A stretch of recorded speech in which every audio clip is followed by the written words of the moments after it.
안녕하세요. 사연에 빠지다의 DJ 민영입니다. 오늘 사연자는 믿을 수 없는 상황에 자신이 꿈을 꾸고 있는 줄 알았다는데요. 과연 어떤 사연인지 들어보시겠습니다. 오늘도 두 가지 사연 준비되어 있어요. 끝까지 들어주실 거죠? 그럼 바로 시작할게요. 구독과 좋아요 잊지 말고 꾹 눌러주세요. 안녕하세요. 저는 60대 아저씨입니다. 제 주변 친구들을 보면 다들 자식들 시집장가까지 다 보내고 손주도 봐서 다들 만나면 손주, 손녀 자랑만 해요.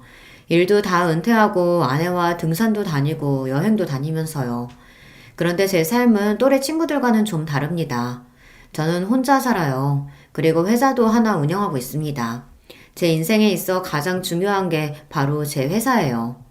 이제 내 인생도 다 끝났구나 절망하던 순간 사업을 시작해서 지금까지 쭉 성장하며 지금에 이르렀거든요. 사실 제 인생이 기구하다면 좀 기구합니다. 가족까지 다 버리고 선택했던 가장 사랑했던 여자를 잃었어요. 그 이후로 정신이 나간 사람처럼 살았었는데 지금의 사업을 시작하게 되면서 큰 힘과 용기를 얻고 사람처럼 살 수 있게 되었습니다. 가끔 혼자라는 게 외롭고 지칠 때도 있어요. 친구들이 자식 결혼시킨다고 하고 손주 돌잔치라고 연락이 오면 나는 그동안 뭘 했나 싶기도 하고요. 하지만 어쩌겠습니까? 쉬지 않고 앞만 보며 달려오다 보니 결국은 혼자 남겨진걸요. 그래서 더 일에 열심히인 것 같아요. 그리고 제가 함께 일하는 직원들은 저처럼 살지 않기를 바라는 마음에 회사 복지만큼은 대기업만큼 지원해줍니다. 그러다 보니 우리 회사 직원들은 다들 결혼도 일찍 했고 아이를 키우는 직원들도 많아요. 제가 30년 넘게 회사를 운영하면서 느끼는 건데 직원들이 가정에서 편안함을 느껴야 회사 일도 열심히 하고 다른 회사로 이직도 안 하더라고요. 그래서 제 사업 목표가 신입사원으로 들어온 직원들이 10년이고 20년이고 고민하지 않고 우리 회사를 평생 직장이다 생각하고 다닐 수 있게 해주는 겁니다. 그래도 제 목표가 잘 이루어지고 있는지 우리 회사 가족들은 모두 가족 같아요. 친구에게 제 입으로 이런 이야기를 하면 제가 사장이라서 그런 소리 하는 거라고 하겠지만 실상이 그래요. 우리 회사에 신입으로 들어와서 안 그만두고 10년을 넘게 다닌 직원이 대다수인데다가 계약직으로 뽑은 직원들도 대부분이 다들 3개월 지나면 정직원으로 전환하겠다고 했어요. 어쨌든 제 인생은 작은 섬에 혼자 덩그러니 남겨진 호랍이라도 회사에서만큼은 직원들과 가족처럼 지내려고 노력하고 있습니다. 30도 안 돼서 아내 죽고 혼자 돼서 지금까지 난 죄인이니 혼자 살아야 한다 속죄하는 마음으로 살았지만 지금 와 생각해보면 40대 50대라도 좋은 사람 만나서 살아볼 걸 하는 생각도 듭니다. 물론 지금 와 이야기해봐야 소용없는 소리지만요. 만약 지금 다시 그때로 돌아간다고 해도 저는 용기가 없어 그렇게 하지 못했을 거예요. 사실 아예 기회가 없었던 건 아니에요. 사업이 잘 되고 나서 부모님이나 형제들이 여자 좀 만나보라고 여기저기서 선자리를 주선해줬지만 제 마음이 전혀 내키지 않았어요. 한 번은 제가 여자 만날 생각을 아예 안 하고 매일 일만 하고 있으니 어머니께서 답답하셨는지 억지로 선자리에 내보낸 적도 있었어요. 그런데 선자리에서 여자와 이야기를 하는데도 죽은 아내가 자꾸만 눈앞에 아른거려 대화를 이어갈 수 없었어요. 그때 이후로는 부모님과 형제들에게 아예 선포했죠. 난 여자 만날 생각 없다고요. 아이고 답답한 너. 집 팔자가 더러워 떠난 년이 뭐가 불쌍하다고? 저 좋은 나이에 여자도 안 만나고 혼자 늙어 죽겠대. 아휴 아이고 내 팔자야. 어머니 그런 소리 좀 하지 마세요. 어머니 며느리가 팔자가 더럽긴 뭐가 더러워요. 그냥 나 같은 모질이 같은 놈 만나서 고생만 하다가 간 거지. 불쌍한 사람 괜히 욕보이지 말고 그만 좀 하세요. 아내가 죽고 난 뒤에야 알게 된 것들이 너무도 많습니다. 아내를 생각하면 미안함밖에 없어요. 아내와 저는 20대 중반에 다방에서 만났어요. 저는 군대를 제대한 복학생이었고 아내는 다방 종업원이었습니다. 동네 친구들과 종종 다방에 갔었는데 그때 제가 아내를 보고 첫눈에 반해 몇 달을 쫓아다녔어요. 그러다 아내가 제 마음을 받아주자마자 저는 무조건 아내와 결혼하겠다고 아내를 데리고 집에 갔습니다. 그때 부모님과 형제들은 모두 다 제 결혼을 반대했어요. 이유야 뻔했죠. 아내가 다방에서 일했다는 걸 부모님도 형제들도 다 알다 보니 절대 안 된다는 거였어요. 이 자식이 미쳤나? 다방에서 커피나 타고 웃음이나 팔던 년을 데리고 와서 장가를 가겠다니? 너 제정신이야? 아버지는 한의사세요. 동네에서 가장 큰 한의원을 운영하고 계셨죠. 평생 공부만 하고 환자들만 돌보던 분이다 보니 굉장히 고지식하십니다. 그런 분이 다방에서 일하던 여자를 며느리로 인정할 리 없었어요. 더군다나 제가 살던 동네가 워낙 작은 동네라 동네 사람들끼리 서로 수저가 몇 개인지까지 다 알아요. 그런 동네에서 소문이라도 잘못 돌면 제 혼삿길은 막힌 거나 다름없었죠. 그런 상황에서 제가 다방에서 일했던 여자와 어울려 다니니 부모님은 어떻게든 헤어지게 하려고 용을 쓰셨어요. 아버지, 수현 씨가 다방에서 일한 건 아주 잠깐이에요. 지금은 간호조무사 한다고 학원도 다니고 있고요. 아유, 꼴값 떨고 있네. 송충이는 솔잎을 먹어야 하는 거야. 그 여자가 이 좁은 동네에서 다방에서 실실 웃음 팔고 다니고 모르는 사람이 없는데 나더러 그 여자한테 재주씨라고 부르라는 거냐? 말도 안 되는 소리를 하고 있어. 그런 소리 하지 말고 당장 헤어져. 형이 뭔데 나더러 헤어지라 말아야. 형이랑 나는 달라. 형이야 평생 바보처럼 아버지 말만 듣다가 장가까지 아버지가 정해준 여자랑 사랑도 없이 결혼해서 살지만 난 형처럼 그렇게 병신같이는 못 살아.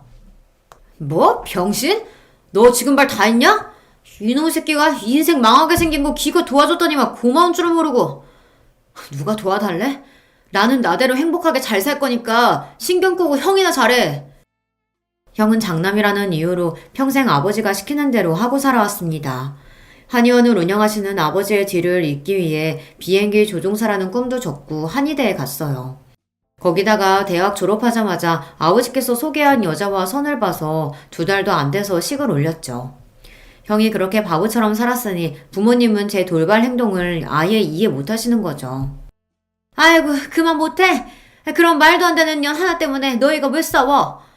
여보, 이게 다 무슨 일이에요? 동네 창피해서 얼굴을 못 들고 다니겠어. 더 말할 것도 없어. 그년이랑 당장 헤어지지 않으면 앞으로 넌 내 아들도 우리 집 자식도 아니야. 알겠어? 부모님도 모자라 형까지 반대했습니다. 제가 무슨 소리를 해도 들어주실 생각이 없었죠. 부모님은 제가 수연이와 계속 만나면 아예 인연을 끊고 살자고 하셨어요. 저는 아내와 도저히 헤어질 수가 없어 그대로 집을 나와 무작정 서울로 올라갔습니다. 그리고 아내와 살림을 차리고 살았어요. 물론 서울에서의 생활은 제 기대처럼 행복하기만 하지는 않았습니다. 아내가 너무 좋으니 앞뒤 안 보고 집을 나왔지만 제가 무슨 돈이 있었겠어요.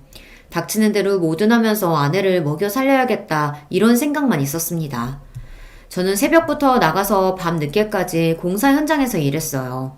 그때야 제가 젊고 힘이 좋을 때니 일당을 많이 벌 수 있었거든요. 몸은 힘들어도 집에만 오면 하나도 힘들지 않았어요. 예쁜 아내를 보면 힘든 줄도 몰랐거든요. 물론 한 번씩 부모님 생각이 나기도 했지만 제가 이제 어린애도 아니고 성인이니 내 가정을 꾸리고 책임져야 한다는 마음이 더 강했습니다. 아내한테는 아무도 없어요. 어릴 때 부모님이 다 돌아가시고 형제도 없어서 혼자 힘으로 지금까지 살아온 여자거든요. 평생 외롭게만 살아온 아내에게 제가 좋은 남편이 되어주고 싶었습니다. 하지만 현실이 그렇게 만만하기만 하지는 않더군요. 현실이라는 게 사랑만으로 살 수만은 없다 보니 아내와 가끔 이런저런 문제로 다툼이 있었습니다. 하루는 갑자기 소나기가 쏟아져서 일하다 말고 집에 왔어요.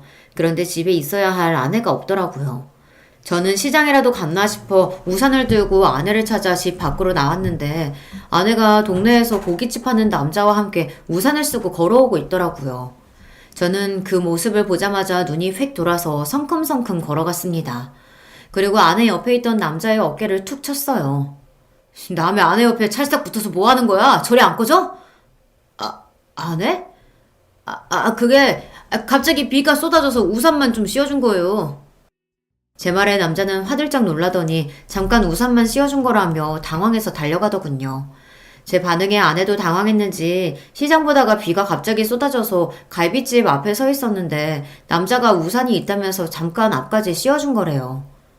미친놈. 우산이 있으면 그냥 빌려주고 나중에 갖다 달라고 하면 되지. 지가 씌워주긴 뭘 씌워줘. 아무튼 예쁜 건 알아가지고 개수작 부리기는. 아내가 젊고 예쁘다 보니 틈만 나면 껄떡대는 놈들이 많았습니다. 그럴 때일수록 아내를 믿고 저도 욱하면 안 되는 건데 당시에 돈도 잘 못 벌고 능력이 없다 보니 괜한 자격지심을 부렸어요. 그럴 때마다 제가 못난 모습을 보이면 착한 아내는 항상 제 편을 들어주며 걱정하지 말라고 했어요. 아, 예쁘긴 뭐가 예뻐. 그냥 내가 짐을 많이 들고 있으니까 좋아지려고 그런 거지. 나도 이제 아줌마인데 누가 거들떠나 본다고 질투를 해. 아줌마는 무슨. 당신은 절대 아줌마처럼 안 보이니까 앞으로는 저런 양아치 같은 놈들 조심해. 알았지? 그때는 정말 아내에게 미쳐 있었습니다. 아내와 같이 사는 게 너무 좋아서 다른 건 신경 쓸 겨를도 없었어요. 그런데 문제는 그때 제가 너무 어렸다는 겁니다.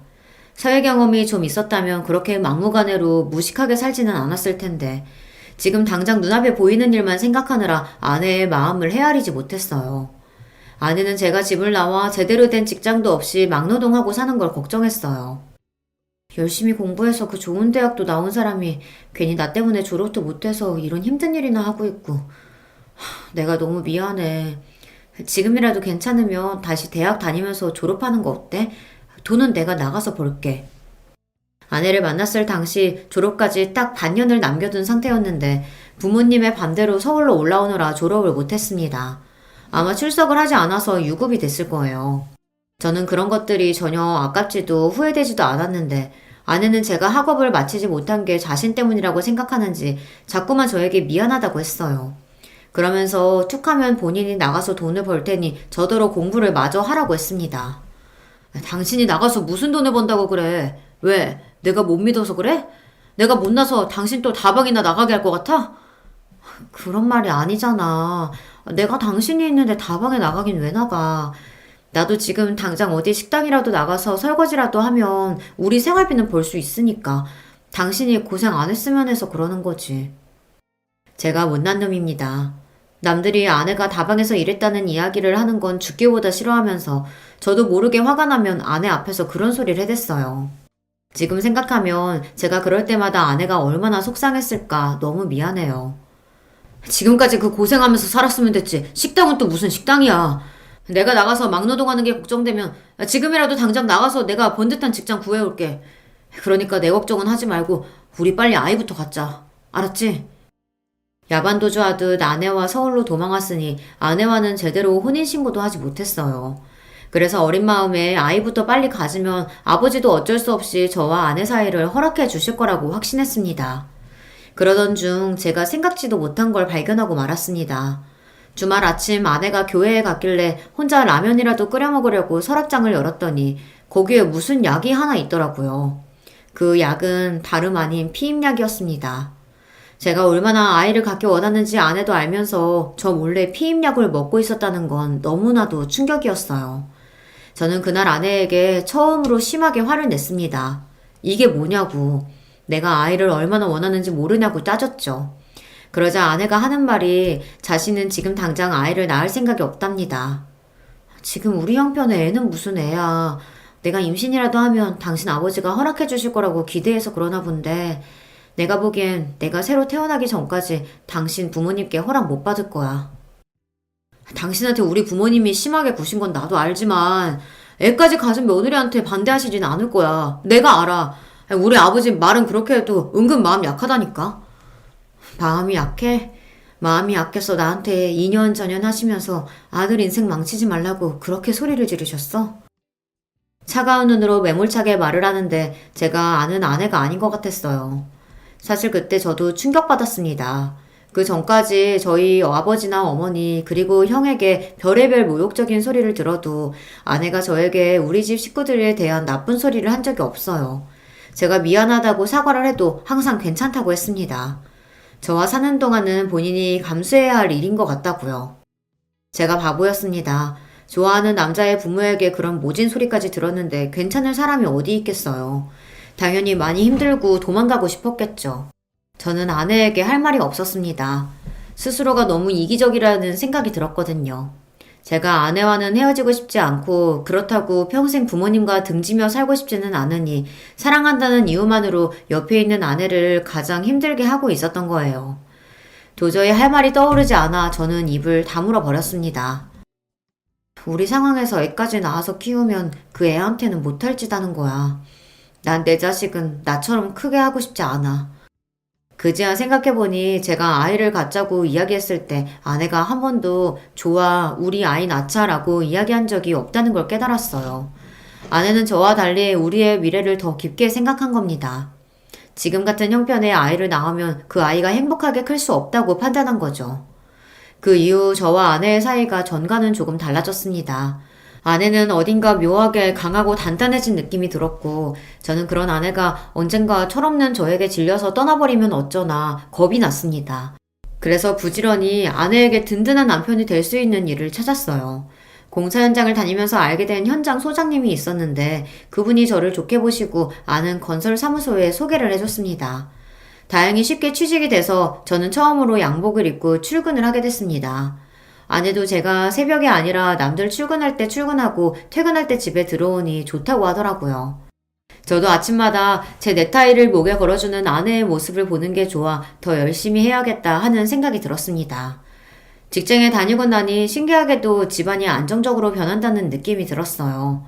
공사 현장에 다닐 때는 일당은 많아도 일이 일정하지 않으니 항상 수입이 일정하지 않았는데 직장은 꼬박꼬박 같은 날 월급이 나오니 진짜 내가 우리 집 가장이구나 싶은 마음이 들더라고요. 아내도 이렇게만 살면 아이 낳고 살아도 좋을 거라고 처음으로 말했어요. 그런데 제 인생은 도대체 왜 이러는 걸까요? 이제 제가 바랬던 행복에 가까워지고 있구나라고 기대했던 순간 말도 안 되는 고난이 찾아왔습니다. 제가 너무 인생을 자만하고 살아왔나 봐요. 저는 아내를 만난 순간부터 지금까지 순탄하게 살아오지는 않았어도 제 곁에 아내가 있는 이상 저에게 불행은 없을 거라고 장담했어요. 앞으로 사는 동안 어떤 고난이 닥쳐도 아내가 옆에 있으면 어떤 일이든 헤쳐나갈 자신이 있었거든요. 그런데 저에게 없어서는 안 되는 존재이자 가장 소중했던 아내가 한순간에 사라지고 말았습니다. 그날만 생각하면 아직도 손이 덜덜 떨리고 눈물이 나요. 퇴근하고 아내가 좋아하는 순대를 사서 집에 가는 길이었는데 제가 살던 집 골목에 소방차가 길을 막고 서 있었어요. 그리고 경찰관들이 제 집에 못 들어가게 막았습니다. 저는 너무 놀라서 아내가 안에 있다고 나는 꼭 들어가야 한다고 소리쳤어요. 그러자 경찰이 하는 말이 이미 구조는 끝난 상태라 혹시 아내 가족이 있었던 거면 근처 대학병원에 가보라고 하더라고요. 저는 정신이 없는 와중에 병원에 가려고 택시를 타려고 했습니다. 그런데 그때 생각지도 못했던 사람이 제 앞에 나타났어요. 바로 저희 형이었습니다. 형이 제가 이곳에 있는 걸 알 리가 없는데 어떻게 나타났을까 싶어 어리둥절한데도 아내가 걱정돼서 말이 나오지 않았어요. 그냥 계속 빨리 병원에 가야 한다고 중얼거릴 뿐이었죠. 그런데 그때 형이 하는 말이 기가 막혔습니다. 형 말이 아내가 죽었대요. 무슨 이런 일이 있니? 너 여기 산다는 거 듣고 바로 찾아왔는데 글쎄 불이 나서 집이 다 불타고 있는 거야. 나는 혹시나 네가 여기 있기라도 할까봐 곧장 신고했는데 너는 없고 그 여자만 있었대. 알고 보니 집에 불이 난 걸 보고 소방서에 신고한 게 형이랍니다. 제가 집을 나가고 아버지가 계속 저를 수소문했었는데 오늘에서야 제가 이곳에 사는 걸 알아서 마침 집에 온 거랍니다. 그래서 불이 난 걸 본 거고요. 수연이 어딨어? 우리 수연이 어디 있냐고? 바로 병원으로 이송됐는데 병원 도착하기 전에 이미 죽었대. 제가 기억나는 건 거기까지입니다. 형 입에서 수연이가 죽었다는 말을 듣고는 저는 그대로 쓰러지고 말았어요. 그리고 눈을 떴을 때는 병원이었습니다. 저는 어떻게든 몸을 일으켜 일어나 당장 수연이에게 가겠다고 했지만 형이 말렸어요. 너 그동안 도대체 어떻게 산 거야? 의사 말이 너 몸 상태가 너무 안 좋아서 며칠 입원해야 된대. 형은 제 걱정에 그동안 뭘 한 거냐고 다그쳤지만 저는 들리지 않았습니다. 수연이 생각만 나서 눈물만 났어요. 제 몸이 어떤 상태든 상관없었습니다. 저는 그냥 수연이에게 너무 미안했습니다. 도망 나와 여기까지 끌고 온 것도 나면서 먹고 살겠다고 일하는 게 힘들어서 자꾸만 수연이에게 어린애처럼 징징댔어요. 아침에도 수연이가 새벽부터 끓여놓은 콩나물국이 짜다고 다 먹지도 않고 그냥 나왔거든요. 저는 믿을 수가 없었습니다. 수연이가 죽다니요. 저는 도저히 믿을 수가 없었습니다. 꿈이라고 생각하고 싶었어요. 그래서 저는 아무것도 하지 않고 잠만 잤습니다. 자다가 눈이 떠지면 또 눈을 감고 또 깨면 계속 잤어요. 그대로 수연이를 따라 죽어버렸으면 좋겠다 싶었거든요. 병원에 며칠 그러고 있었더니 옆에서 보고 있던 형이 답답했는지 태어나자마자 저를 끌고 본가로 들어갔습니다. 아버지는 저를 보자마자 욕을 하고 소리를 질렀지만 제 귀에는 아무것도 들리지 않았어요. 미친놈. 여자한테 미쳐서 부모 버리고 집까지 버리고 나가더니만 결국은 정신이 완전히 돌아버려서 돌아왔구나. 어이구, 멍청한 놈. 아이고, 고생하고 온 애한테 왜 욕을 하고 그래요? 어서 들어가서 좀 쉬어라. 아버지 말이 맞았습니다. 저는 정신이 온전치 않았어요. 누군가 제 머리를 망칠로 두들겨 패기라도 한 것처럼 멍하니 정신이 없었습니다. 눈을 뜨면 계속 수연이 생각만 하다가 눈을 감으면 눈물이 났어요. 지금 생각해도 스스로가 참 병신 같아요. 그때 그러고 있으면 안 되는 건데 슬픔에 숨어서 폐인처럼 살았습니다. 그래서 수연이의 마지막을 보지 못했어요. 그 여자 찾아올 가족도 없는 것 같아서 그냥 내가 화장해서 바다에 뿌렸어. 괜히 어디다가 모셔두고 하면 너 더 마음 못 잡고 살 것 같아서. 형 마음대로 그렇게 하면 어떡해? 찾아올 가족이 없기는 왜 없어? 내가 있는데. 그리고 우리 수연이 그 여자 아니야. 내 아내라고. 형이 병원에서 시신을 수습해 화장했대요. 그러고는 바다에 뿌렸답니다. 저는 왜 그랬냐고 그래도 나한테 물어봤어야 하는 거 아니냐고 소리쳤지만 형은 들어주지 않았어요. 기껏 뒷수습 다 해줬더니만 고마운 줄도 모르는 한심한 놈이라고 욕만 해댔죠. 미친놈. 한심한 소리하고 있네. 너희끼리 철없이 소꿉놀이나 해놓고 아내는 무슨 아내냐? 헛소리 좀 하지 말고 정신 차려. 맞습니다. 저는 세상에서 제일 한심한 놈이 맞아요.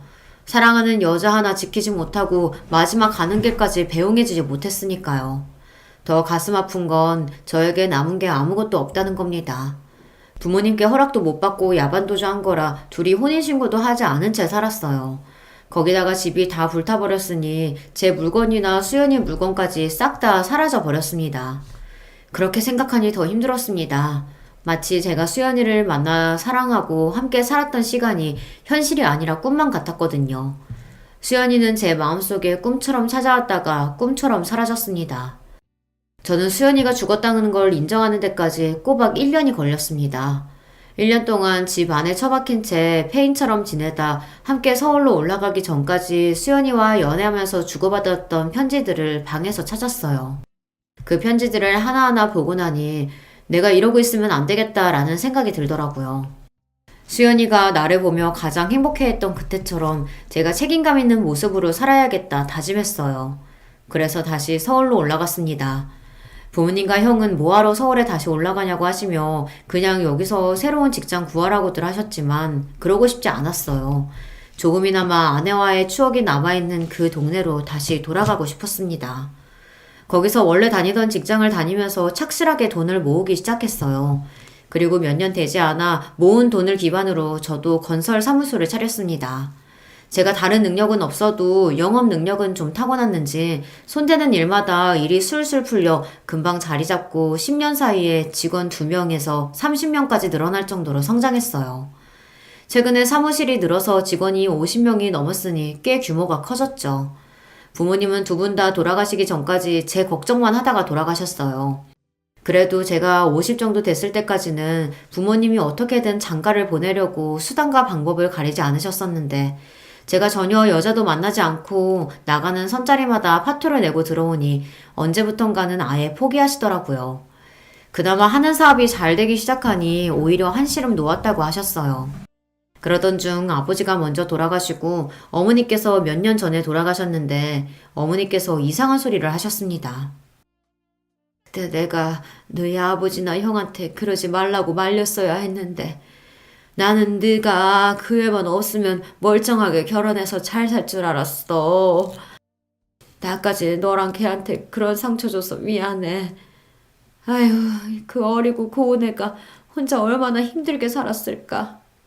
엄마가 지옥에 가서 대신 천벌 받을게. 미안해, 아들. 당시에는 단순히 어머니께서 지난날 저와 수연이의 사이를 반대하셨던 게 미안해서 끝까지 마음에 걸렸었나 보다 했는데 시간이 지나고 나니 어머니의 마지막 말이 걸렸습니다. 어리고 고운 애가 혼자 얼마나 힘들게 살았을까라는 말이요. 수연이는 이미 죽은 지 몇십 년이 됐고 그 전까지는 항상 저와 함께였었는데 혼자 힘들게 살았다는 게 무슨 의미일까 싶어서요. 하지만 이미 어머님, 아버님 두 분 다 돌아가셨으니 그 의미를 알 수 없었습니다. 형도 그때 당시의 일에 대해서는 일절 꺼내지 않으니 굳이 제가 먼저 꺼낼 수가 없었죠. 그리고 저도 나이가 드니 지난 과거의 일은 가슴에 묻고 살고 싶었어요. 지난일에 매여있기엔 현실이 너무 바빴거든요. 저에게는 남들 다 있는 처자식은 없어도 회사가 있습니다. 저에게 회사는 가족이자 친구였어요. 제가 사람도 잘 안 만나고 회사 일에만 열중하다 보니 주변에서는 물려줄 사람도 없는데 뭘 그렇게 회사를 열심히 키우냐고 했습니다.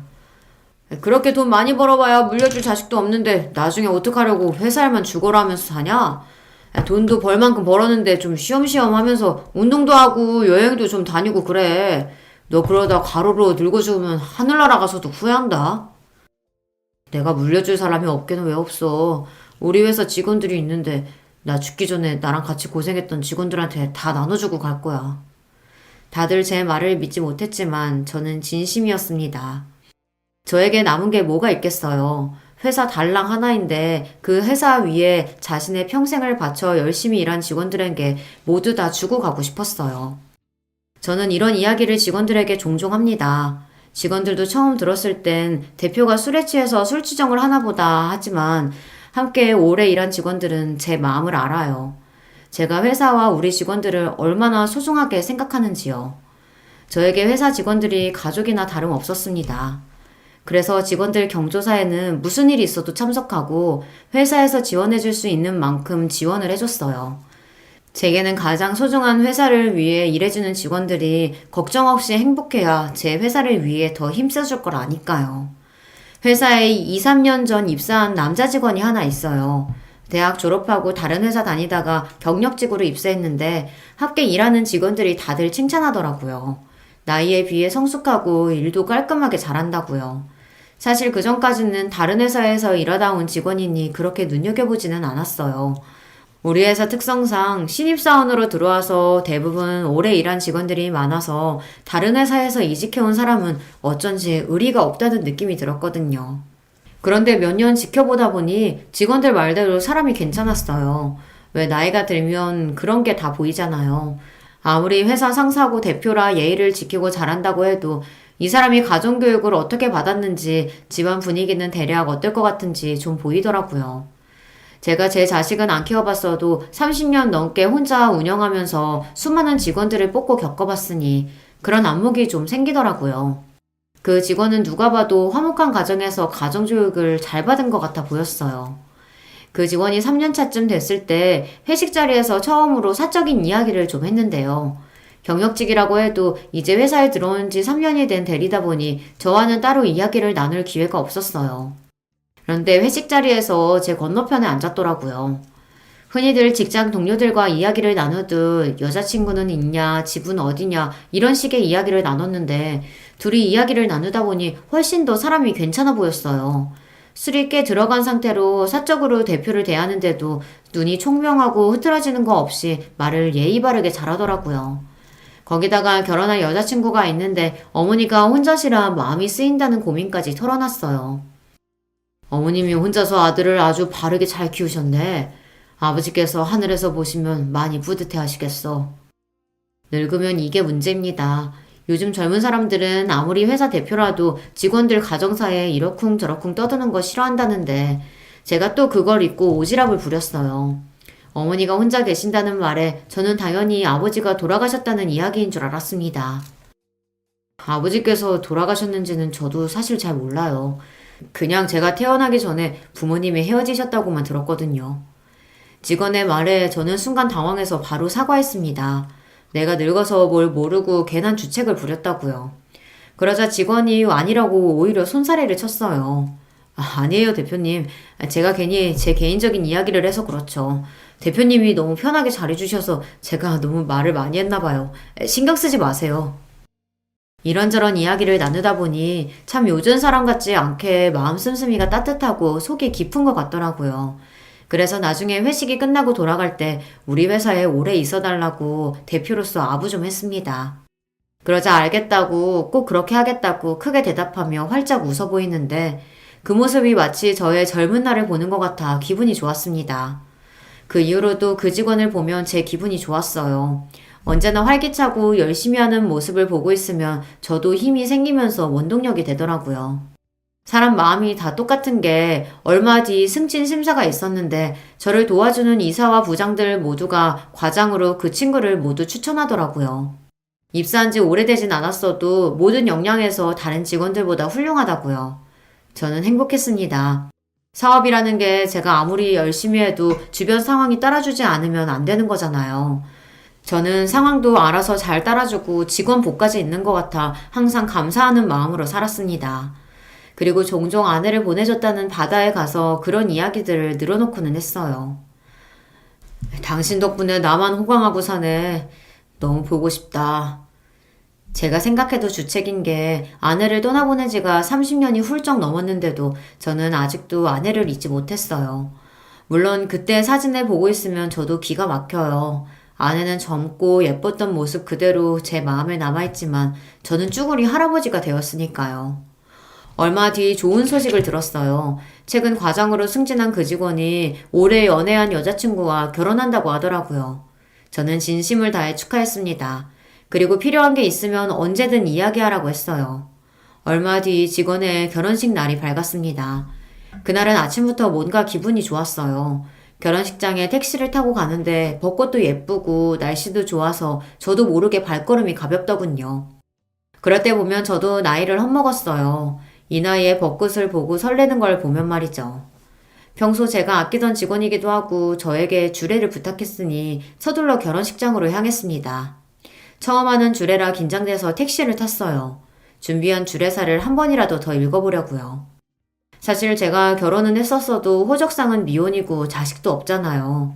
이런 제가 주례를 한다는 게 직원에게 미안해서 다른 사람에게 부탁하라고 좋게 거절했는데 직원이 하는 말이 우리 회사에서 근무하는 동안 느낀 건데 제가 회사 대표가 아니라 마치 진짜 아버지 같아 꼭 주례를 해줬으면 한다고 하더라고요.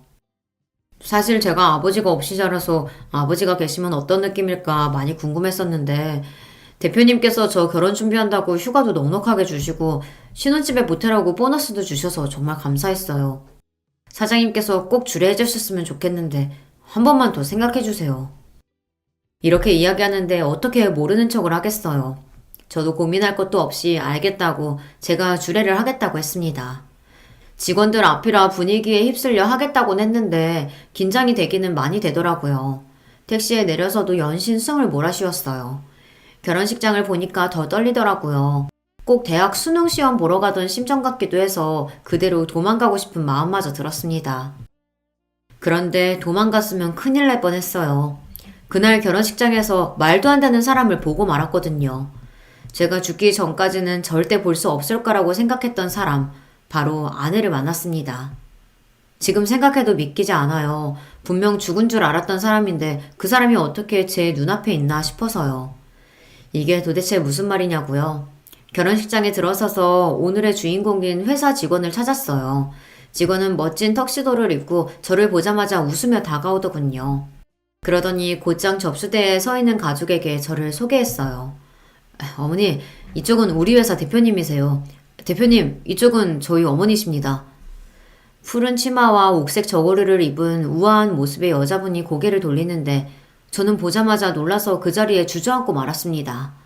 순간 정신을 잃기라도 한 것처럼 정말 눈앞이 하얗게 변했어요. 그때 바닥에 넘어진 저를 보고 놀라 눈이 휘둥그레진 직원이 제 어깨를 잡으며 부축했습니다. 대표님, 괜찮으세요? 저는 순간 이곳이 어딘지 저를 부축하는 직원이 뭐라고 하는지 하나도 들리지 않았습니다. 오로지 제 눈앞에 한복을 입고 있는 제 아내만 눈에 보였어요. 아내는 30년 전 그때의 모습 그대로였습니다. 저는 주름만 잔뜩인 할아버지인데 아내는 여전히 아름답더라고요. 아내도 저를 알아봤는지 눈동자가 세차게 흔들렸습니다. 저는 정신을 번쩍 차리며 아내에게 바짝 다가갔습니다. 그리고 아내의 어깨를 덥석 잡았어요.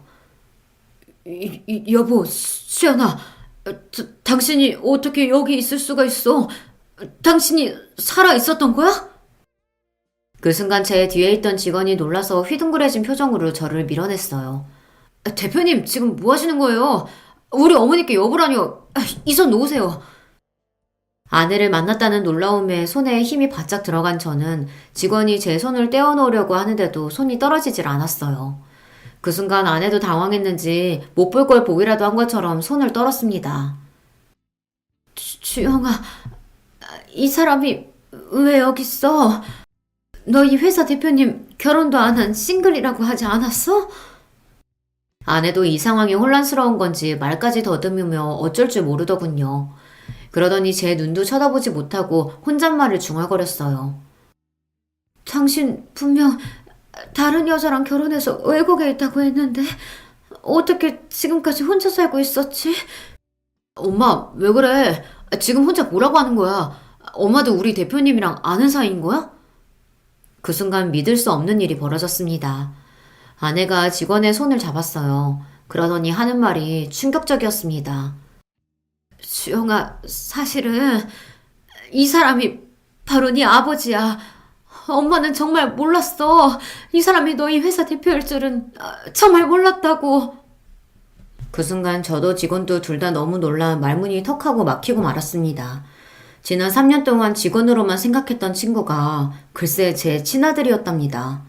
충격도 잠시 결혼식 시간이 다가오자 로비는 하객들로 붐볐습니다.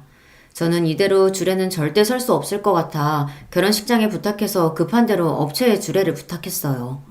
신랑이 제 아들일지도 모르는 상황에서 뻔뻔하게 줄에서게 설 수는 없으니까요. 어쨌든 결혼식은 마무리가 되었고 저는 제 직원이자 아들인 주영이가 메시지로 보내준 아내의 집으로 찾아갔습니다. 그리고 저와 아내, 주영이의 안사람이 된 며느리까지 넷이 모여서 오늘 일에 관해 이야기를 나눴어요. 저와 주영이는 둘 다 아내가 말을 해줄 때까지 기다렸습니다. 그러니까 그게 어떻게 된 일이냐면 나는 당신이 다른 여자와 결혼을 약속한 줄만 알았어. 그리고 분명 당신 아버지가 결혼한 여자랑 외국에 갔다고 했단 말이야. 저는 아내의 말이 도대체 무슨 말인지 몰랐습니다. 대충 들어도 저와 아내의 사이에 오해가 너무도 많은 것 같았어요. 그날 아내와 저는 밤새도록 이야기를 나눴습니다. 벌써 30년도 더 된 일이었지만 저나 아내나 둘 다 당시에 너무도 힘들었던 일이기에 기억이 또렷했어요. 이야기는 이랬습니다. 저와 아내가 헤어지게 된 게 다 아버지와 형의 계획이더군요. 제가 집을 나가고 얼마 후 아버지는 사람을 써서 제가 어디에 있는지 금방 알아냈대요. 그러고는 그때부터 형을 시켜 아내를 만나 저와 떼어놓으라고 했답니다. 내 동생 결혼할 여자 있어요. 그 여자는 집안도 판사 집안인데다가 외국에서 공부도 하고 와서 아주 똑똑한 여자라고요. 그런 여자를 두고 수근이가 당신 같은 여자랑 정말 결혼할 것 같아요? 형이 무슨 소리를 해도 처음엔 아내는 믿진 않았답니다. 형이 뭐라고 하든 지금 함께 사는 건 아내와 저니까요.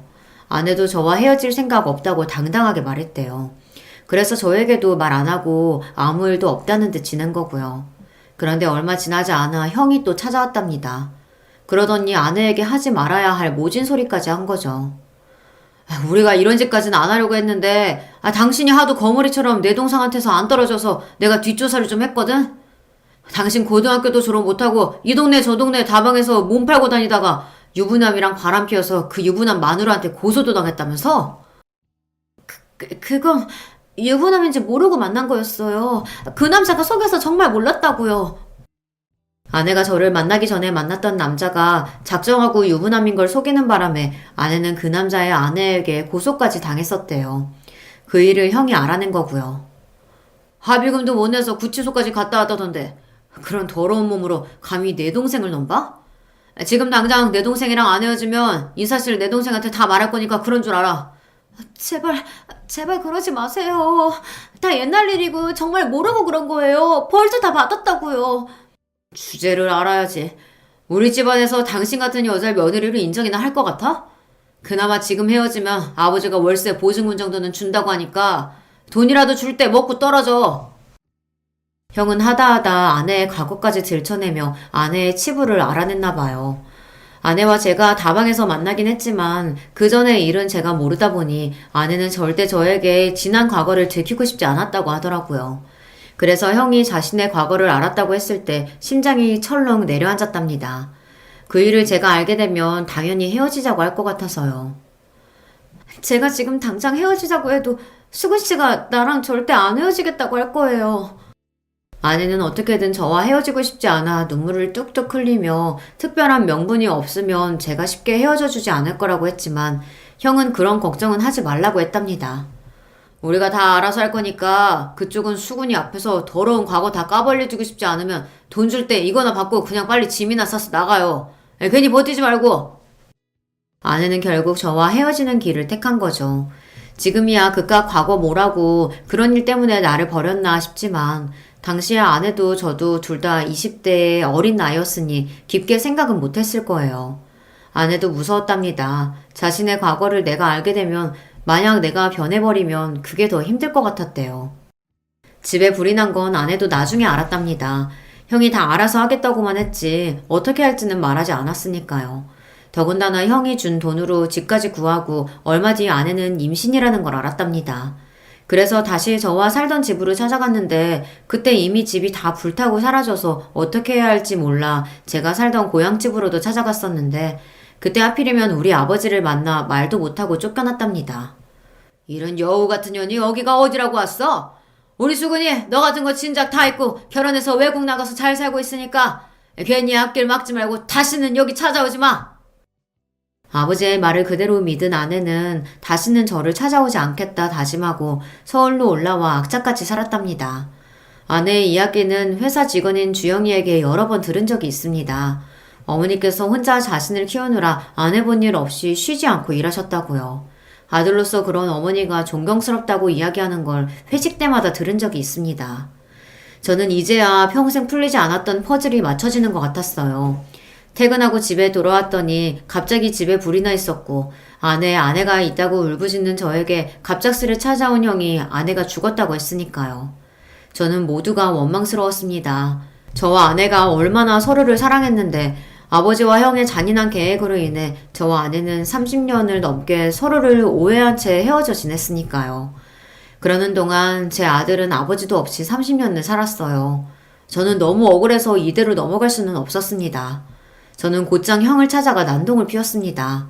형수와 조카들이 있었지만 눈에 뵈는 게 없었어요. 눈에 보이는 대로 다 부수고 망가뜨렸습니다. 그러자 형이 놀라서 저를 말렸어요. 그러면서 저에게 쌍욕을 하더라고요. 이 미친놈아!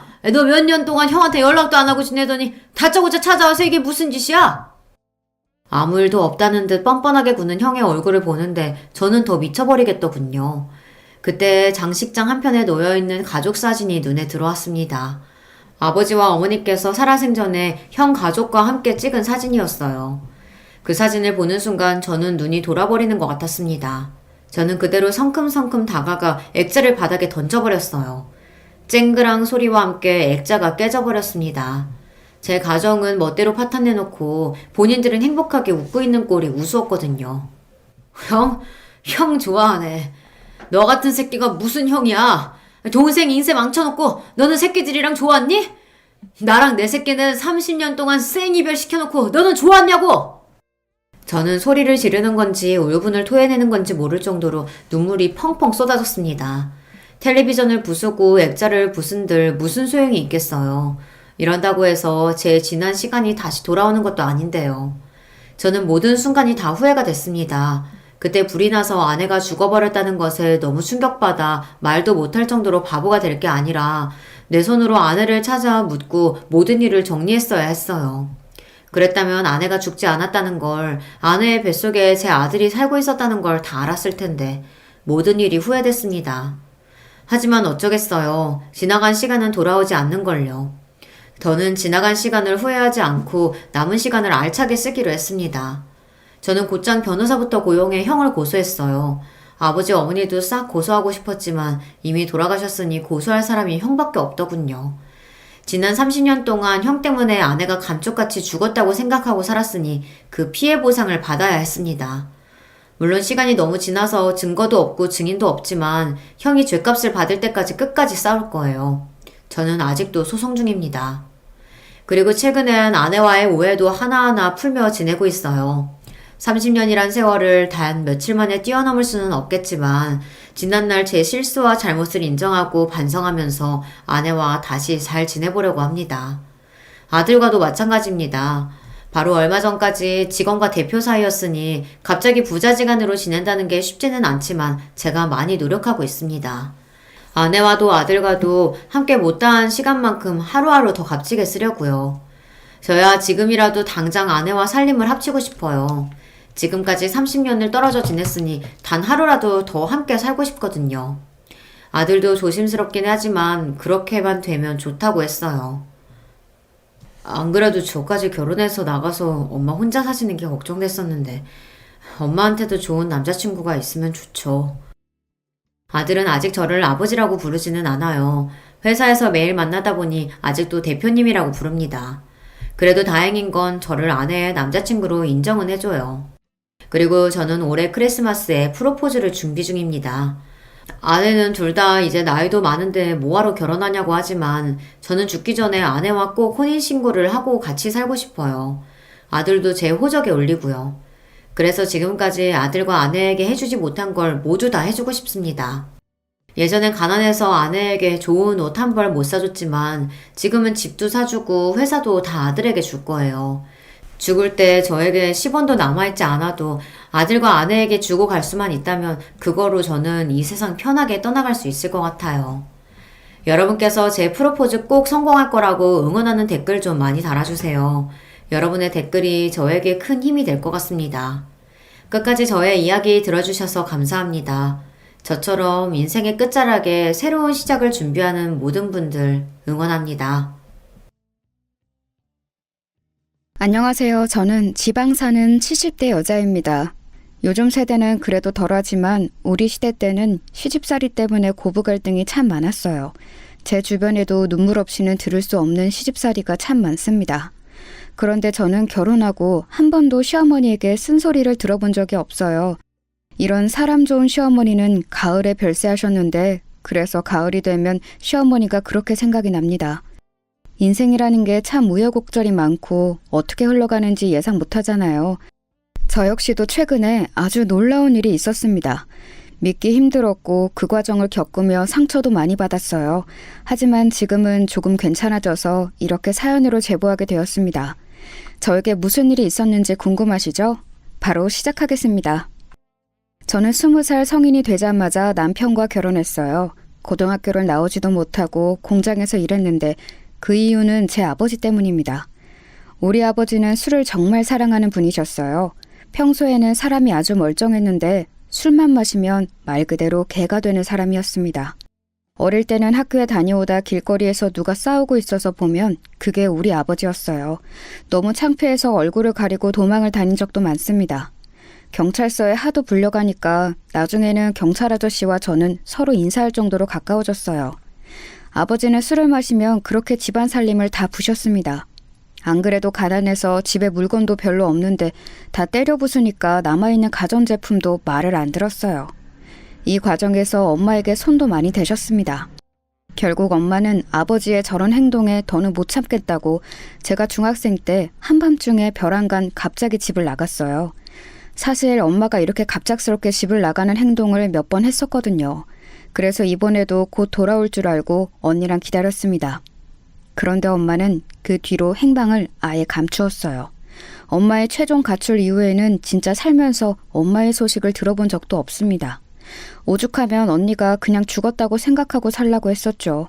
저한테는 2살 터울의 친언니가 있었어요. 엄마가 집을 나가고 더욱 술을 물처럼 마시는 아버지 때문에 둘이 많이 고생했습니다. 야, 종석아, 우리 이렇게 살면 다 죽어. 언니는 그래서 서울로 가려고 해. 너는 그 공장에서 만난 남자 있다며? 그 사람하고 결혼해라. 아버지랑 같이 살면 우리 평생 고통스럽게 살아야 해. 지금도 번 돈 다 빼앗기고 있잖아.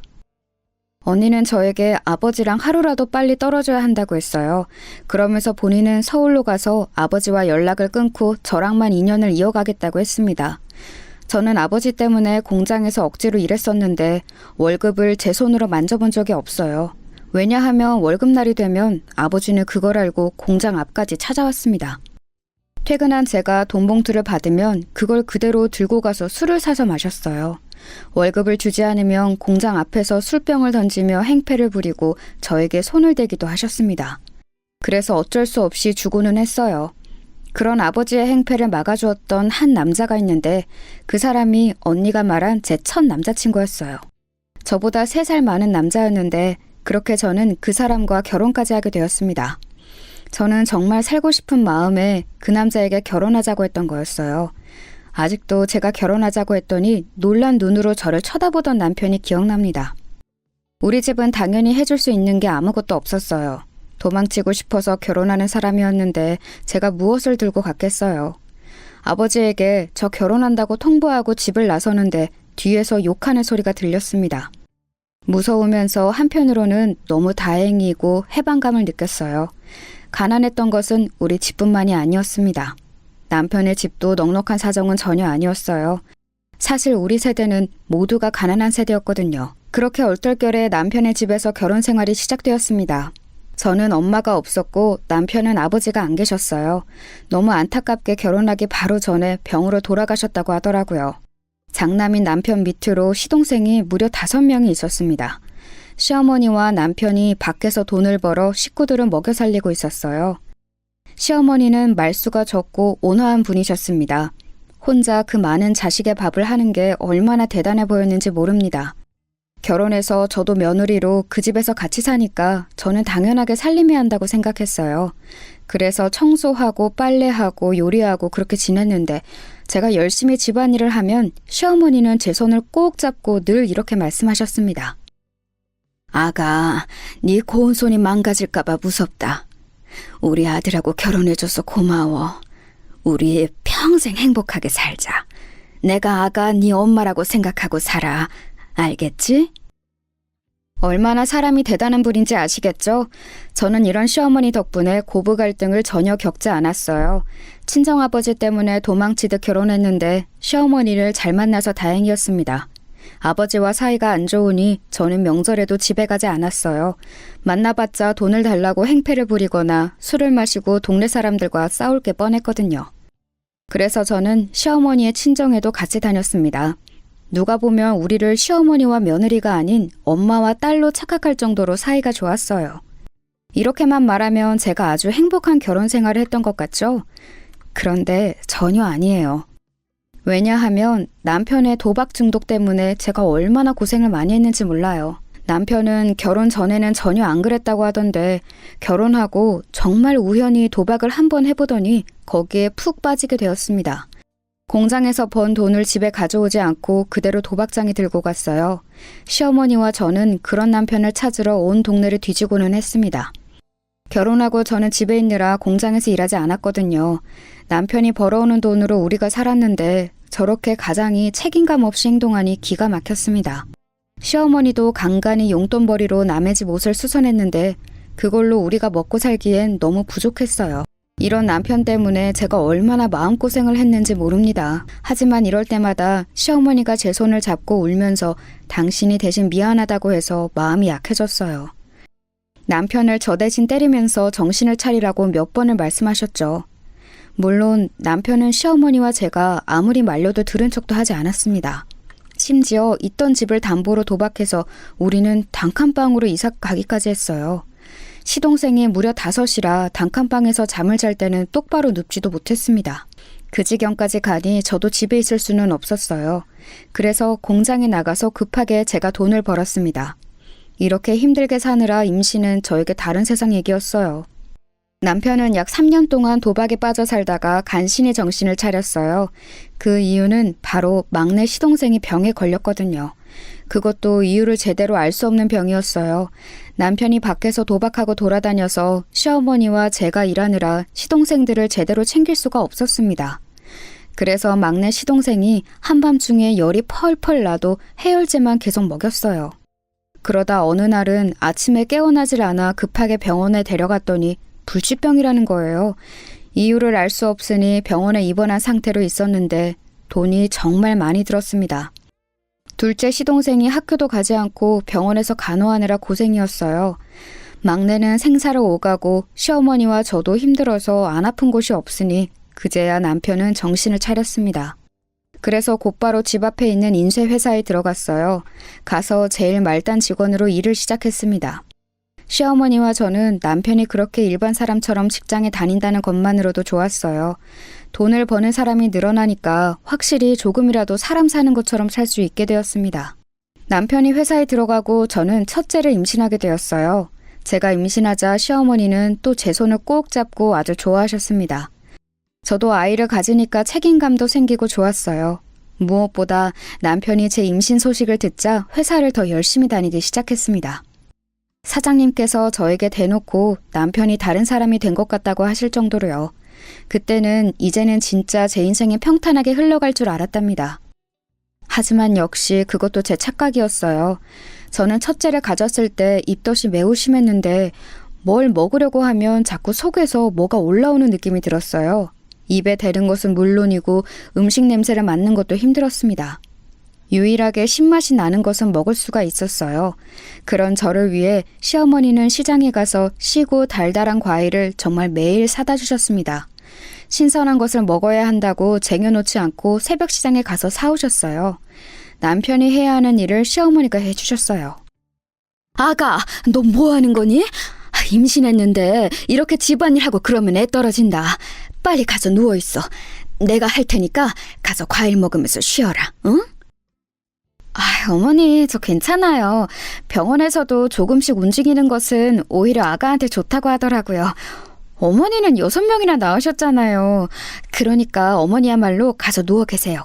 허리랑 무릎도 아프시면서 왜 자꾸 움직이세요? 시어머니는 임신 기간 동안 저에게 유독 더 잘해주셨어요. 원래도 저에게 친절하고 잘해주셨지만 임신 동안에는 더욱 저를 위해주셨습니다. 그런 상태로 첫째가 태어났는데 우리 시동생들에게도 아직도 고마운 게 있어요. 제가 아기를 낳고 현실적으로 집안 형편이 어려우니 바로 일을 했거든요. 일하러 나가면 시동생들이 우리 장남을 돌봐주었습니다. 제가 자식이 셋인데 제일 예쁨을 많이 받은 게 장남이에요. 그 뒤로도 저는 아들 1명, 딸 1명을 더 낳아 3남매를 낳았습니다. 아이를 낳으면서 계속 일했고 남편도 쉬지 않았는데 식구가 워낙 많으니 가난했던 것은 여전했어요. 그래도 성인이 된 시동생들은 각자 살 길을 찾아 떠났습니다. 그렇게 본인 인생을 열심히 살아주는 것이 오히려 고마웠어요. 특히 둘째 시동생은 저랑 동갑인 여자거든요. 저한테 꼬박꼬박 언니라고 부르면서 얼마나 잘해줬는지 모릅니다. 제가 임신했을 때도 시어머니와 함께 집안일을 하고 시누이라고 전혀 괴롭히는 것도 없었어요. 오히려 본인 오빠가 철이 없다고 저를 위로해 주었죠. 그런 마음씨 좋은 둘째 시누이는 성인이 되고 부잣집에 시집을 가게 되었습니다. 얼굴이 워낙 반반해서 인기가 좋았거든요. 시집을 가면서 우리는 해준 것도 없는데 친정이라고 돈도 가져다 주었어요. 그 돈으로 이사도 갈 수 있었습니다. 이렇게 시동생들도 멀쩡하고 시어머니는 너무 좋으셨는데 남편은 또 뭐가 그리 불만인지 사고를 거하게 쳤습니다.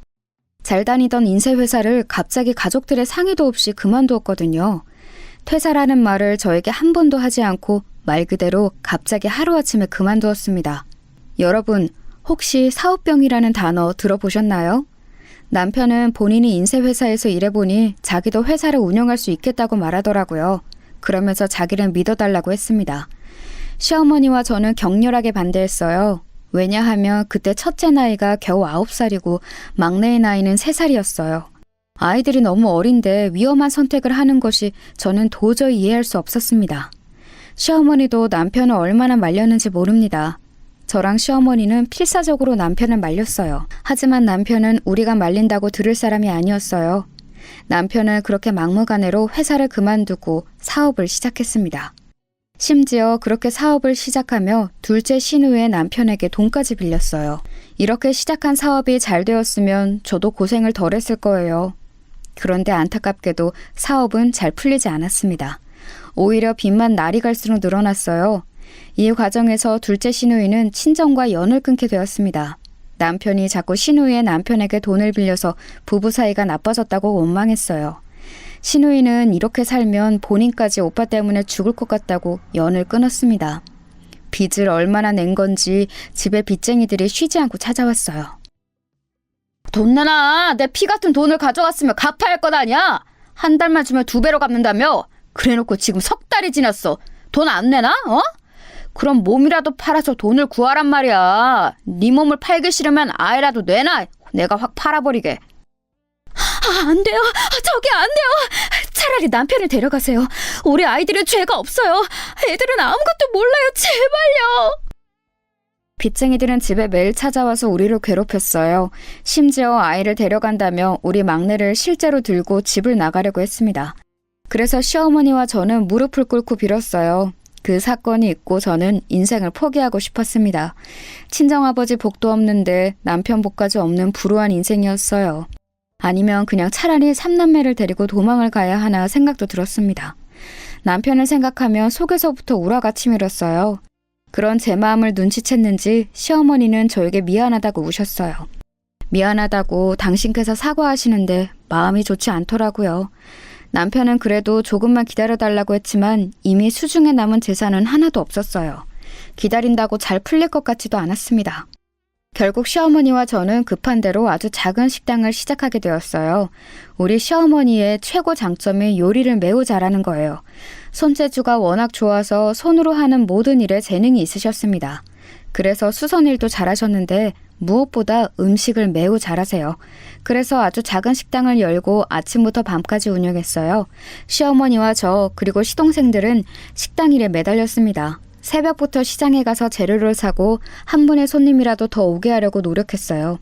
그렇게 아끼고 아껴서 모은 돈으로 남편의 빚을 점점 갚고 있었습니다. 남편의 사업 실패로 인한 빚은 사실 어마어마했어요. 그 빚을 갚으려고 얼마나 고생했는지 몰라요. 게다가 식당을 운영하며 아주 슬픈 일도 겪었습니다. 왜냐하면 시어머니가 쓰러지셨거든요. 안 그래도 시어머니는 몸이 약한 상태였어요. 특히 시아버지가 돌아가시고 고생을 많이 하셨거든요. 어깨, 허리, 무릎 등 안 아픈 곳이 없었습니다. 그런데도 제가 임신하며 저를 제일 최우선으로 돌봐주셨어요. 셋을 낳는 동안 매번 마시는 것도 해주셨고 아이도 많이 봐주셨습니다. 그런 시어머니가 쓰러지니 저는 너무 슬퍼서 눈물이 나왔습니다. 엄마가 집을 나갈 때도 이렇게 슬프진 않았거든요. 하지만 식당 일을 쉬면 시어머니의 병원비를 낼 수가 없으니 정말 울면서 일했습니다. 다행히 시어머니의 손맛을 제가 옆에서 많이 봐서 흉내를 낼 수가 있었어요. 그렇게 낮에는 일하고 밤에는 병원에 가서 시어머니를 간호했어요. 워낙 고생을 많이 하기도 했고 연세도 많으셔서 병원에서 집에 그냥 가라고 하더라고요. 그래서 시어머니를 퇴원시키고 집에서 모셨습니다. 식당 일을 하다가도 시동생들에게 잠시 가게를 맡기고 집에 들러 어머니 끼니는 꼬박꼬박 챙겼어요. 단골 손님들이 딸보다 며느리가 훨씬 더 챙긴다고 대단하다고 하셨죠. 아가, 미안하다. 시집와서 고생만 하네. 내가 너무 미안해. 우리 다음 생에 만나면 엄마랑 딸로 태어나자. 미안해. 시어머니는 1년 동안 누워 계시다 결국 집에서 돌아가셨어요. 돌아가시기 직전에 상태가 매우 안 좋았는데 자식들보다 저를 더 많이 찾으셨습니다. 숟가락 들 힘도 없는데 저를 보고 천천히 저 말을 어렵게 하시고 눈을 감으셨어요. 그날이 제가 인생을 살면서 제일 많이 울었던 날이에요. 어머니가 돌아가신 슬픔에 저는 정상적으로 살 수가 없었습니다. 낮에는 그래도 제가 일해야 하니까 식당에서 일하고 밤마다 얼마나 울었는지 몰라요. 망할 남편은 시어머니가 돌아가시고 드디어 최종적으로 정신을 차렸어요. 저에게 어느 날 술을 마시고 오더니 무릎을 꿇고 울더라고요. 본인이 너무 미안했다고 이제 앞으로 자기 인생을 저에게 바치겠다고 했죠. 고맙거나 대단한 마음은 전혀 들지 않았습니다. 그저 아직 어린 우리 삼남매라도 어떻게든 키워보자고 했어요. 시동생들도 하나둘 커서 집을 나갔습니다. 남편은 식당에 나와 저를 도와 일했어요. 식당에서 일하면서 몸도 마음도 지쳤지만 이렇게 일하지 않으면 제 자식들을 키울 수가 없었습니다. 그래서 기계처럼 일했더니 손님이 많이 늘어났어요. 돌아가신 시어머니가 딸들에게도 안 알려준 비법을 저에게 알려주셨거든요. 그래서 그 요리 방법대로 요리했더니 점점 손님이 늘어 다른 지역에서 우리 식당에 올 정도로 손님이 늘었습니다. 아주 작은 가게에서 시작한 우리 식당은 어느새 점점 규모가 커지기 시작했어요. 나중에는 2층짜리로 가게를 확장했는데 이게 꿈인가 생시인가 싶었습니다. 그러면서 직원들도 많이 고용했어요. 돈도 많이 생겼는데 덕분에 우리 아이들이 하고 싶은 것도 시켜줄 수 있었습니다. 아이들이 어릴 때는 남편 때문에 너무 힘들게 살았지만 첫째가 고등학교에 입학하면서는 부족함 없이 넉넉하게 키워주었어요. 특히 첫째는 운동을 했었는데 사실 운동이 돈이 굉장히 많이 들어요. 코치 비용도 그렇고 연습 비용과 장비까지 많은 돈이 들어갑니다. 첫째는 야구를 좋아해서 야구 선수가 되고 싶다고 했어요. 그래서 제가 식당에서 일하며 번 돈으로 지원을 아주 많이 해주었습니다. 본인이 저렇게 하고 싶은 일이 명확하니까 저는 오히려 좋았어요. 지원을 해준 것에 비해 사실 첫째는 이렇다 할 성과를 전혀 내지 못했습니다. 그저 겉으로 보이는 훈련만 몇 번 참여하고 여자를 만나러 다녔어요. 운동한다고 들어간 돈이 적지 않았는데 용돈도 많이 가져갔거든요. 그 돈으로 여자친구들과 놀러 다니는 것을 제가 한두 번 본 게 아니랍니다. 사실 둘째와 셋째는 제가 낳았지만 아주 기특하거든요. 특히 셋째는 공부를 잘해서 장학금을 받으며 학교에 다닐 정도였습니다. 남들은 보통 첫째가 제일 잘났다는데 우리 집은 정확히 반대였어요. 첫째는 사실 사고도 많이 치고 돌아다녔습니다. 운동한다는 이유로 싸움도 많이 했어요. 제가 아이들 학교에 선생님의 부름을 받고 달려갔던 것은 첫째 때가 유일하거든요. 어머니, 재열이가 운동하는 것은 알겠는데 너무 위화감을 조성합니다. 야구 방망이를 들고 다니면서 친구들을 위협해요. 제가 그러지 말라고 했는데 무슨 일이 생기면 본인이 돈으로 해결한다는 말까지 하더라고요. 집에서 각별히 지도해 주세요. 장남의 담임 선생님의 말씀을 듣고 저는 어이가 없었습니다. 제가 그렇게 고생해서 확장한 식당의 돈이 장남의 합의금으로 쓰게 되는 것은 말이 되지 않잖아요. 특히 중간에 엄마 같던 시어머니가 돌아가시고 정말 많이 힘들었거든요. 그걸 옆에서 봤으면서 장남이 저렇게 말했다니 너무 속상했습니다. 집에 와서 첫째 아들에게 저런 말을 했냐고 물어봤더니 아니라고 하더라고요. 장남의 이런 행동은 심지어 성일이 되고 나서도 지속되었어요. 장남을 보면 마치 우리 아버지를 보는 기분이 들었습니다. 여기저기 시비를 걸고 싸움판에 휘말리는 모습을 보며 얼마나 속이 상했는지 몰라요. 남편이 겨우 정신 차렸더니 이제는 큰아들이 제 속을 썩이기 시작했죠. 군대를 다녀오고 큰아들은 본격적으로 사고를 치며 돌아다녔습니다. 야구 선수가 되겠다면서 야구 방망이를 들고 다녔는데 저도 모르는 사이 깡패 집단에 들어갔더라고요. 집에 잘 들어오지도 않았는데 간만에 아들을 보면 볼 때마다 문신이 늘어나 있었습니다. 양팔과 등짝에 무시무시한 용 그림이 있었어요. 야, 이재열, 너 등짝에 그건 뭐야? 너 야구 선수가 되겠다고 하더니 지금은 뭔 깡패야? 제발 정신 좀 차려라, 어? 동생들은 공부해서 대학 가는데 너만 이게 뭐야? 너한테 이제 엄마도 지원 못 해줘. 알겠어? 엄마 너무 서운하네. 나한테 어떻게 이래?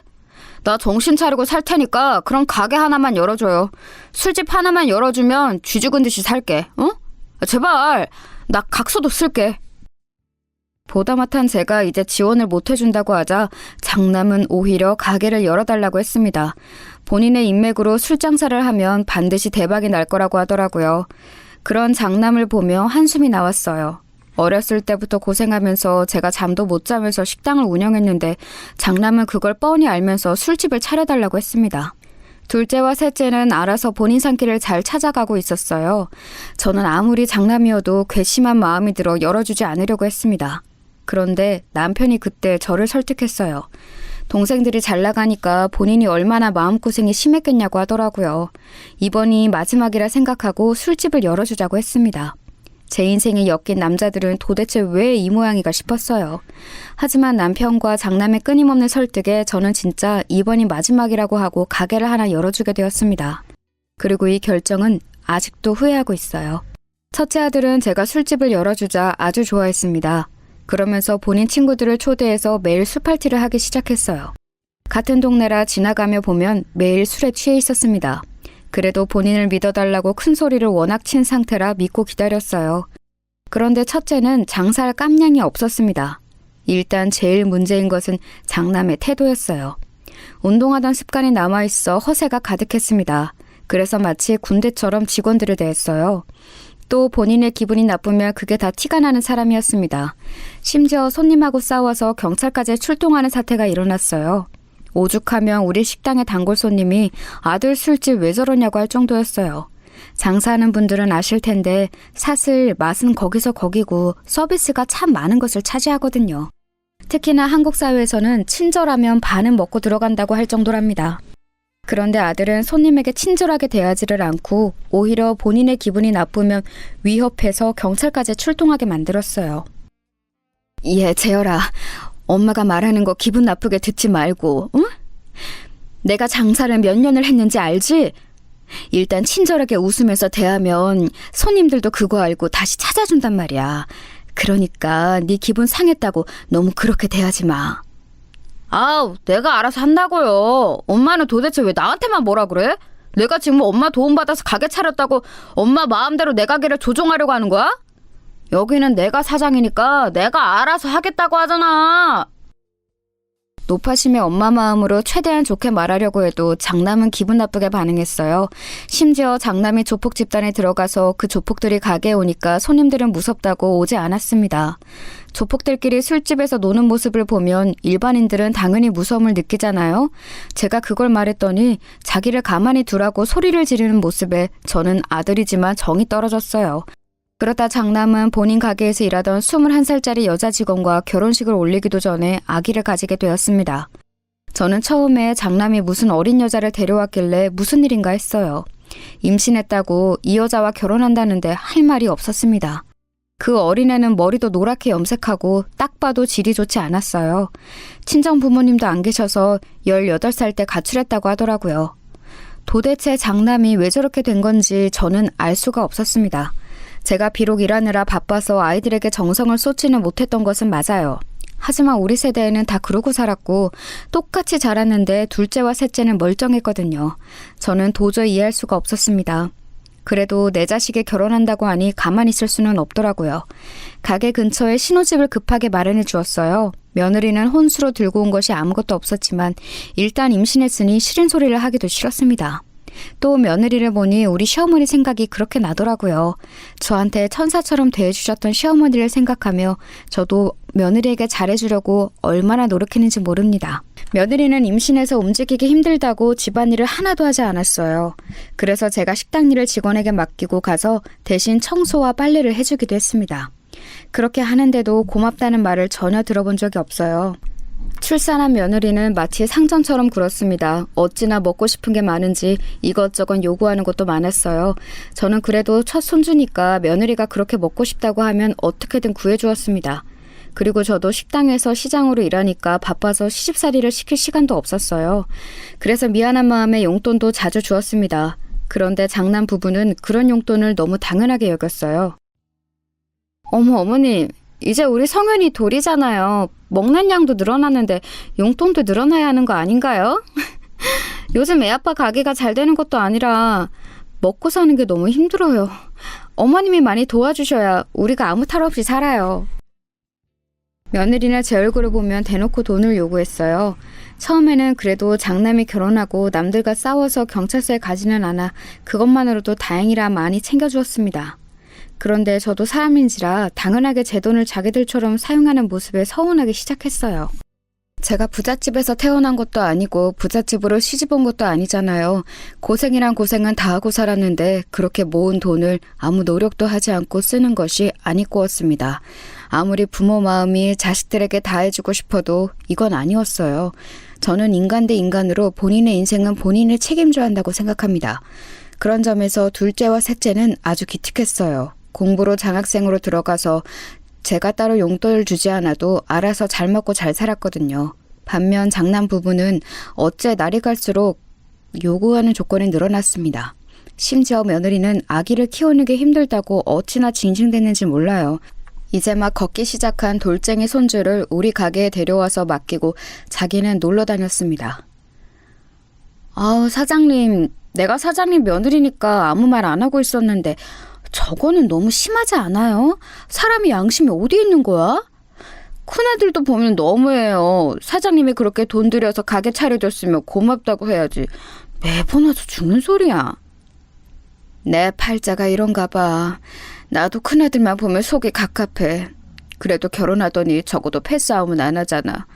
쟤 야구한다고 지원해준 돈이 얼마인지 알아? 그 돈만 생각하면 내가 속이 터져.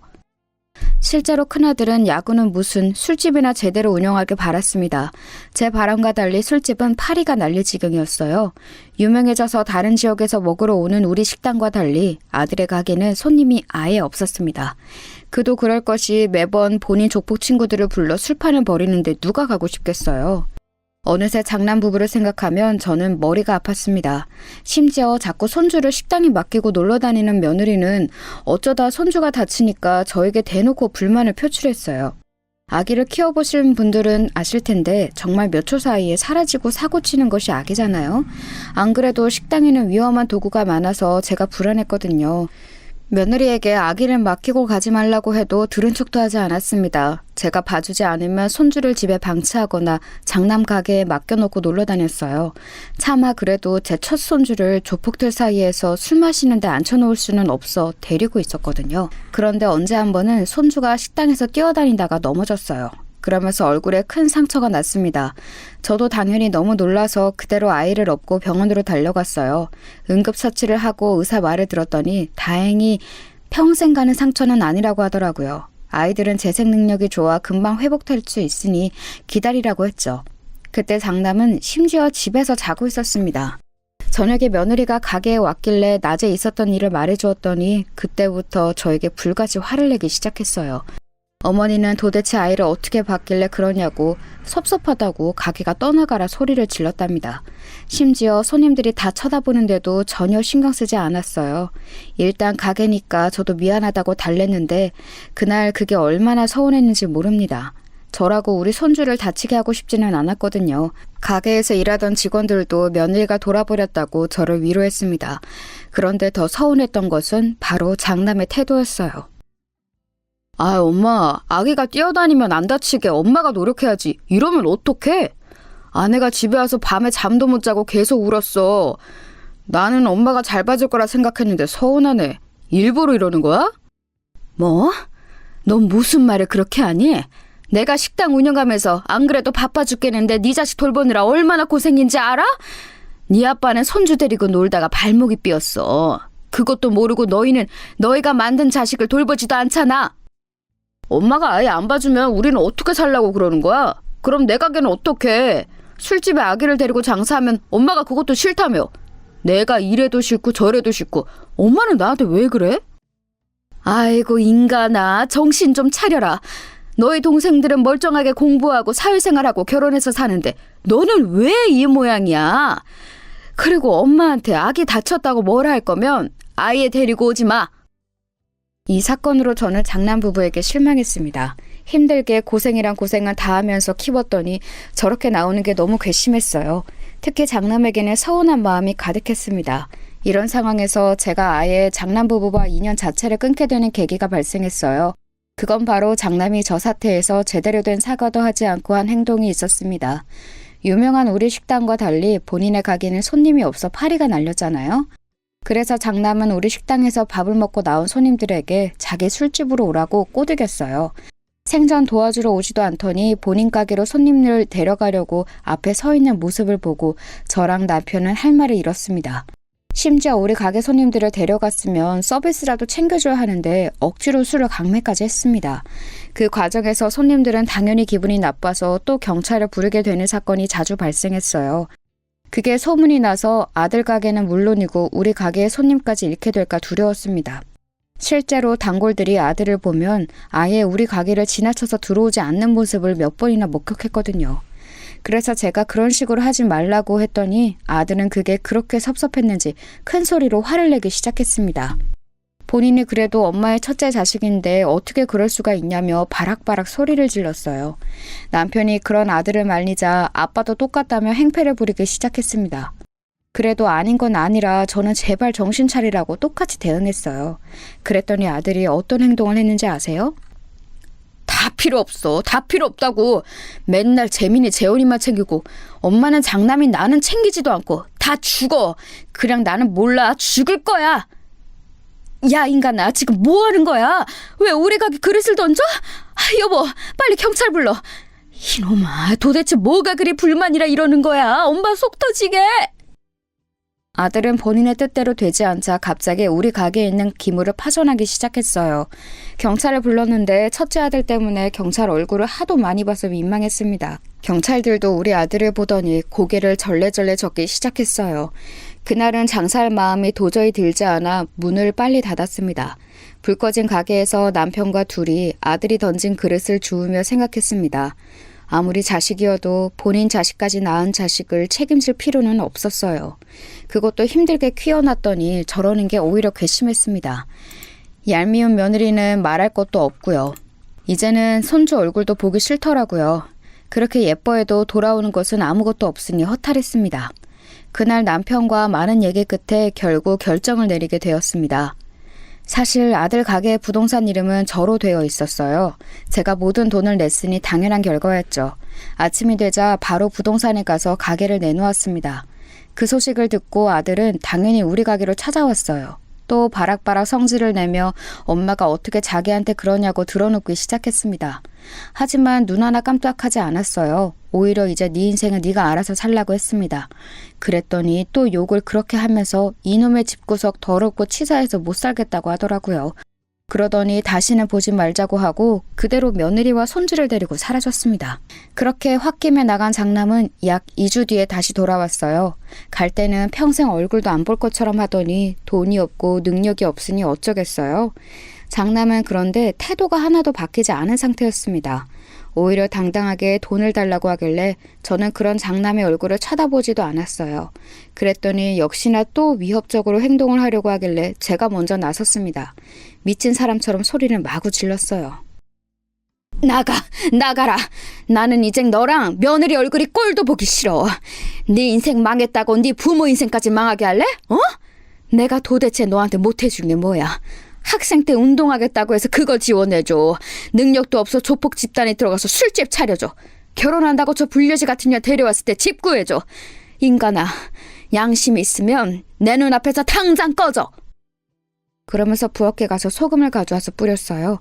다른 사람들이 쳐다봐도 신경도 쓰이지 않았습니다. 오히려 더 과장되게 행동했더니 장남은 매우 당황했어요. 그러더니 저한테 당당하게 소리쳤습니다. 그래, 알겠어. 나도 싫어. 나는 평생 엄마랑 아빠랑 연 끊고 살 거니까 그렇게 하셔. 나도 서운하고 섭섭한 거 말하면 끝도 없어. 고아라고 생각하고 살 테니까 연락하지 마. 가자. 그렇게 장남은 완전히 제 눈앞에서 사라지게 되었습니다. 처음에는 속상하고 제가 너무했나 싶었어요. 하지만 남편과 둘째와 막내는 저를 위로했습니다. 오히려 앓던 이가 빠졌다고 남편을 좋아했어요. 실제로 그 뒤로 저는 아주 행복한 인생을 살게 되었습니다. 둘째와 셋째는 각각 본인들도 너무 잘났는데 배우자도 아주 잘 만났어요. 심지어 전문직이라 미래도 보장되었는데 성격까지 좋았습니다. 제가 결혼할 때 지원해줬는데 그게 그렇게 감사했다고 얼굴을 볼 때마다 얘기했어요. 그러니 저도 자연스럽게 더 지원해주게 되더라고요. 둘째네 부부는 영국으로 가서 결혼 생활을 했습니다. 본인들의 회사가 영국에 본사가 있다고 해서 해외로 가게 되었어요. 그런데 한국에 올 때마다 선물을 가득 들고 오더라고요. 그 모습을 보며 얼마나 뿌듯했는지 모릅니다. 이렇게 둘째와 셋째 부부 그리고 손주들까지 보고 있으니 첫째 부부는 금방 기억에서 사라졌어요.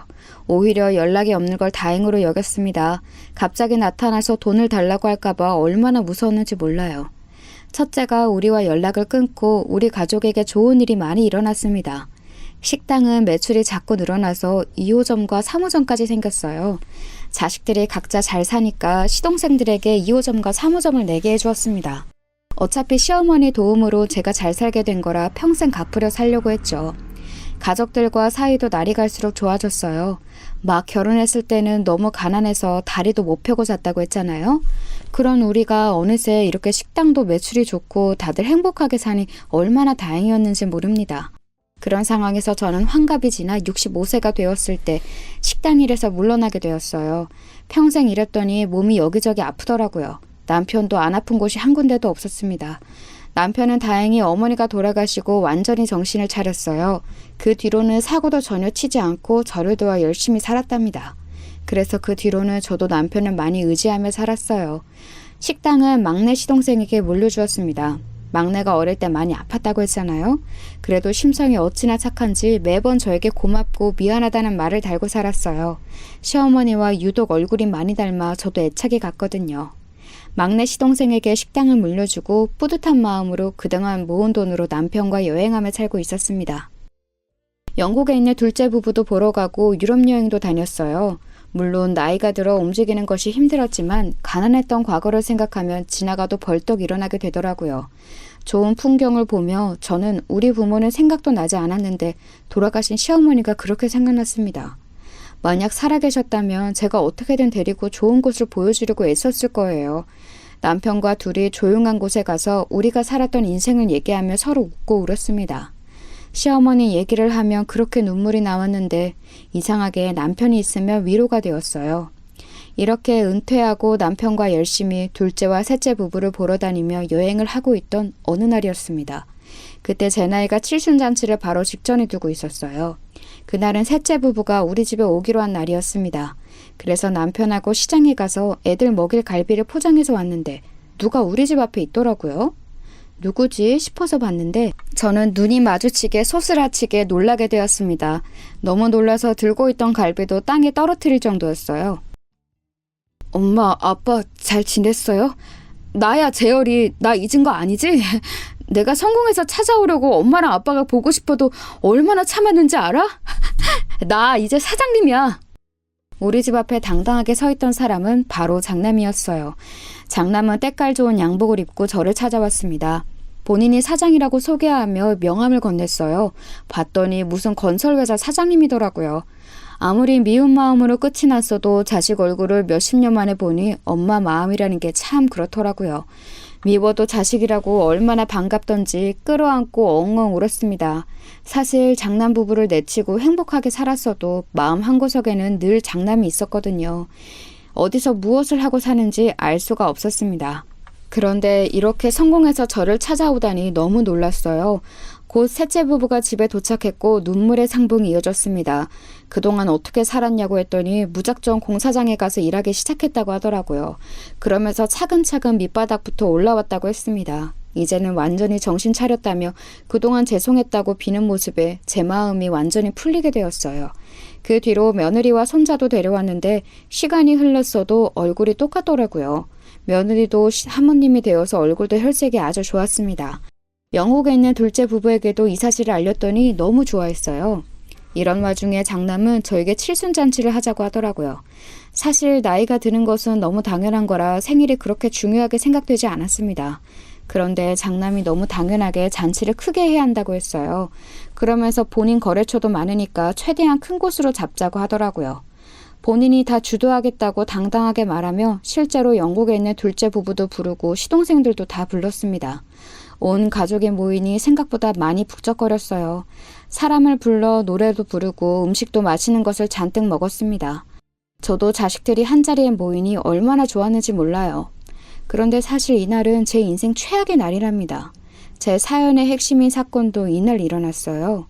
여러분, 사람은 안 바뀐다는 말 아시죠? 저는 이 말이 무슨 뜻인지 이날 알게 되었어요. 그것도 제 아들한테 이런 말을 하게 될 줄은 전혀 몰랐습니다.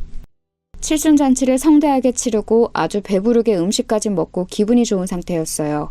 나머지 식구들은 집으로 갔고 우리는 우리 집에 가서 쉬려고 했습니다. 그런데 갑자기 화장실이 너무 가고 싶었어요. 그래서 화장실에 가는데 우리가 먹었던 연회장에 불이 켜져 있더라고요. 분명히 불을 끄고 나왔는데 이상하다 싶었어요.